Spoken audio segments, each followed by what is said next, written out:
போர்ல வீரமரணம் அடைஞ்ச ராணுவ வீரன் மாறி, அவனுக்காக காத்துக்கிட்டு இருக்கிற மலர். இப்ப என்ன நடக்குதுன்னு பார்க்கலாம். மாறி ஊருக்கு போனதுலேருந்து 3 நாளா மலர் சரியா சாப்பிடல, சரியா தூங்கல. அவ கூடவே இருந்து பாத்துக்கிற இசக்கியாச்சியும் அவளை டிஸ்டர்ப் பண்ணல. மாறி கடைசி நாள் போர்ல இருக்கிறப்போ மலருக்கு டெலிவரி பெயின் வந்துச்சு. அவளை டாக்டர்கிட்ட கூட்டிட்டு போனாங்க. குழந்தை நல்லபடியா பிறந்துருச்சு, ஆண் குழந்தை.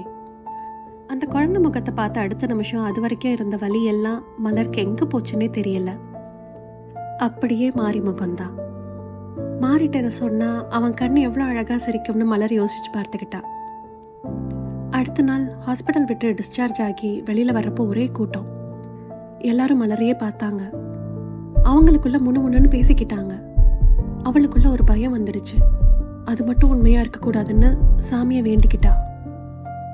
இசக்கி ஆச்சியை தேடினா அங்க ஒரு கூட்டம் பரபரப்பா ஓடிட்டு இருந்தாங்க. எட்டி பார்த்தா இசக்கி ஆச்சி மயக்கம் போட்டு கிடந்தா. அவளுக்கு முகத்துல தண்ணியை தெளிச்சு எழுப்பி விட்டுட்டு இருந்தாங்க.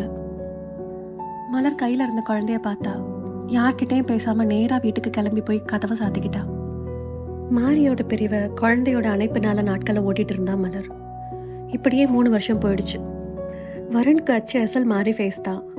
காலையில எழுந்ததுலேருந்து அவனை குளிக்க வச்சு சாப்பாடு பண்ணி ஸ்கூலுக்கு கூட்டிட்டு போய் அங்கேயே டீச்சர் வேலையும் பார்த்துக்கிட்டு வீட்டுக்கு 2 பேருமா திரும்பி வர்றதுன்னு மலரோட லைஃப் வருணோட ரொம்ப அழகா போய்கிட்டு இருந்துச்சு. அவன் செய்யற ஒவ்வொன்றையும் ரசிச்சு பார்த்துக்கிட்டு இருப்பா. சேட்டை பண்ணினா கூட அவனை பண்ண விட்டு வேடிக்கை பார்த்துட்டு இருப்பா. இவ்வளோ ஹாப்பியா லைஃப்ல யாருமே இருக்க முடியாதுன்னு தோன்ற அளவுக்கு ஆனந்தமா வாழ்க்கை மாறிட்டு இருந்தது மலருக்கு. ஆனா சில நேரங்கள்ல மலர் அவளோட லாக்கர்ல ஏதோ ஒன்று எடுத்து பார்க்கறா. எப்பெல்லாம் பார்க்கறாளோ அப்பெல்லாம் கண்ணு கலங்குறத வருண் பார்க்கறான். அவனுக்கு ஒன்றும் புரியல. என்னம்மா அதுன்னு கேட்கறான். அவன் ஒன்றும் இல்லடான்னு சொல்லிட்டு க்ளோஸ் பண்ணிடுறா. வருஷங்கள் ஓடுது. இப்போ வருணுக்கு 5 வயசு ஆகுது. பர்த்டேவை ஆஸ் யூஷுவலாக அவனோட ஃப்ரெண்ட்ஸை எல்லாரையும் கூப்பிட்டு ஜாலியாக செலிப்ரேட் பண்ணியாச்சு. ஆனால் மலர் மட்டும் இந்த பர்த்டேல கொஞ்சம் கன்சர்ன்டாகவே இருந்தா. சில மாதங்கள் ஆகுது. ஒரு நாள் திடீர்னு வருண் ஸ்கூல்ல மயக்கம் போட்டு விழுந்துட்டான். மலர் உடனே அவனை ஃபேமிலி டாக்டர்கிட்ட தூக்கிட்டு போறா. அவர் அவனை செக்அப் பண்ணிட்டு இமீடியட்டா பெரிய ஹாஸ்பிட்டல் அட்மிட் பண்ணணும்னு சொல்றாரு. உடனே ஷிஃப்ட் பண்ணியாச்சு. செக் பண்ணிட்டே இருக்காங்க. 1 நாள் ஆகுது, 2 நாள் ஆகுது. வருண் வைட்டல்ஸ் எல்லாம் நார்மலா தான் இருக்கு. ஆனா இன்னும் மயக்கத்துல தான் இருக்கான். மலரையும் மாரியையும் அந்த ஊர்ல தெரியாதவங்களே கிடையாது. வருணுக்கு இப்படி ஆனதை பார்த்து எல்லாருமே ரொம்ப கன்சர்ன்டா இருக்காங்க. டெஸ்ட்டுக்கு மேல டெஸ்ட் போய்கிட்டே இருக்கு.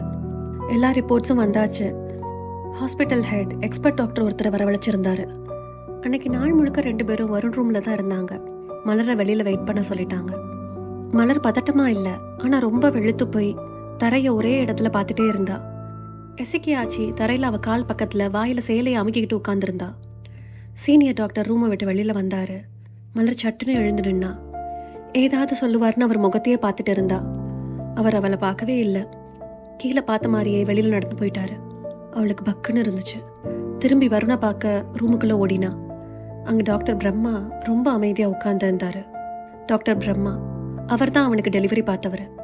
பிரம்மாவுக்கு வருண்னா ரொம்ப பிடிக்கும். மலர் ஓடி வர்றதை பார்த்து நிமிர்ந்து பார்த்தாரு. ஒரு பெருமூச்சு விட்டு சாஞ்சு உட்கார்ந்தாரு. மலர் வருண் பக்கத்துல போய் தலையை வருடி விட்டுட்டு திரும்பி டாக்டரை பார்த்தா. அவர் முகத்தை 2 செகண்ட் ஆராய்ச்சி பண்ணினா. எதையும் ஃபேஸ் பண்ற நிலைமையில இல்லைனாலும் எதுனாலும் ஃபேஸ் பண்ணி தான் ஆகணுங்கிற கட்டாயத்திலையும் பொறுப்புலையும் பயத்தோட டாக்டர் என்ன ஆச்சுன்னு மெதுவா கேட்டா. அவர் நிமிர்ந்து அவளை கண்ணில் பார்த்தாரு. அவருக்கு தொண்டையில சரியா வார்த்தை வரல. அவரையும் தொண்டையும் கொஞ்சம் ஸ்டடி பண்ணிட்டு பேச ஆரம்பிச்சாரு. மலர், நம்ம வருணை ஃபுல்லா தரோவா செக் பண்ணிட்டோம். அவனுக்கு ஆட்டோ இம்யூன் டிசீஸ்ல ஒரு ரேர் டைப்பான டிசீஸ் வந்திருக்கு. இதுக்கு ட்ரீட்மெண்ட் நம்ம ஊர்லயே கிடையாது. இது கொஞ்சம் ஏர்லி ஸ்டேஜ் அவனுக்கு.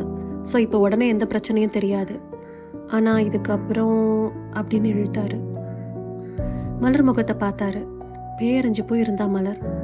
இந்த நோய் என்ன வேணா பண்ணும்னு சொல்ல முடியாம சொன்னாரு. சொல்லிட்டு மடமடன்னு தண்ணியை குடிச்சாரு. குடிச்சிட்டு கண்ணில் தேங்கி இருந்த தண்ணியை கண்ணாடியை தூக்கி கர்ச்சிஃபால தொடச்சாரு. மலர் கை காலாம் நடுங்கிறத பார்த்து எழுந்து வந்து அவளை பிடிச்சு பெஞ்சில் உட்கார வச்சாரு. மலருக்குள்ள 1000 எண்ணங்கள் மேலையும் கீழேயும் ஓடுறத பார்த்தாரு. கண்ணு முன்னாடி அவன் நொறுங்கி போயிட்டு இருக்கிறத அவரால் பார்க்க முடிஞ்சது. உள்ள போய்கிட்டே இருந்த அவளை தோல்ல கையை வச்சு ஒரு ஷேக் பண்ணினாரு.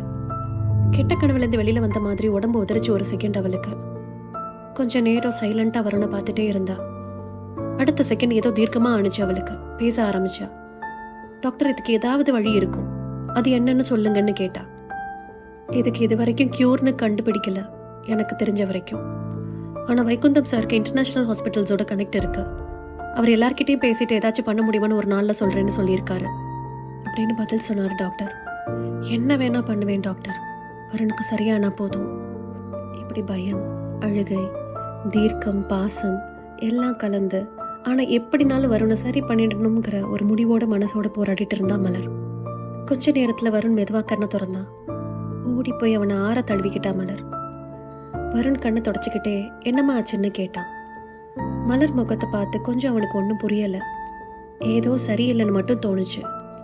மலர் அதுக்கு ஒன்றும் இல்லைடா, ஸ்கூலில் விளையாடுறப்போ மயங்கி கீழே விழுந்துட்டு அம்மா பயந்துட்டேன்னு சொன்னான். அதுக்கு வருண் சரிம்மா வீட்டுக்கு எப்போ போகிறோம்னு கேட்டான். ஒரு நாள் ரெஸ்ட் எடுத்துட்டு போகலாம்னு அங்கிள் சொல்லியிருக்காருன்னு சொல்லி அவனை தான் மடியில் போட்டு தடவி கொடுக்க ஆரம்பிச்சா.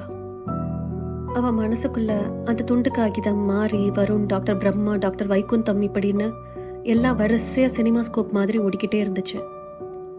அந்த லெட்டரில் அப்படி என்ன எழுதி இருந்துச்சு, அதுக்கும் இப்போ நடக்கிற விஷயங்களுக்கும் என்ன சம்பந்தம், டாக்டர் வைகுந்தம் என்ன சொல்ல போறாரு, அண்ட் ஃபைனல் பிளாட் ட்விஸ்ட் எல்லாத்தையும் அடுத்த எபிசோட்ல பார்க்கலாம்.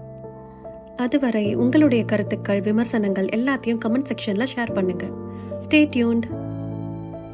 இந்த ஸ்க்ரீன் பிளேவை எமோஷ்னலாக உள்ளேந்து பார்க்காம வெளியிலேருந்து அப்சர்வ் பண்ணினா நம்மளுடைய ஒவ்வொரு எண்ணங்களும் எப்படி வாழ்க்கையாக உருமாறுதுங்கிற டீப் சீக்ரெட்ஸ் ரிவீல் ஆகும். It is not just a story, it is a life cycle of every thought, every feeling that every one holds. இந்த சோல்ஃபுல் ஜேர்னியில் இணைந்து பயணிக்கலாம். மன்கதாவுடன் இணைந்திருங்கள்.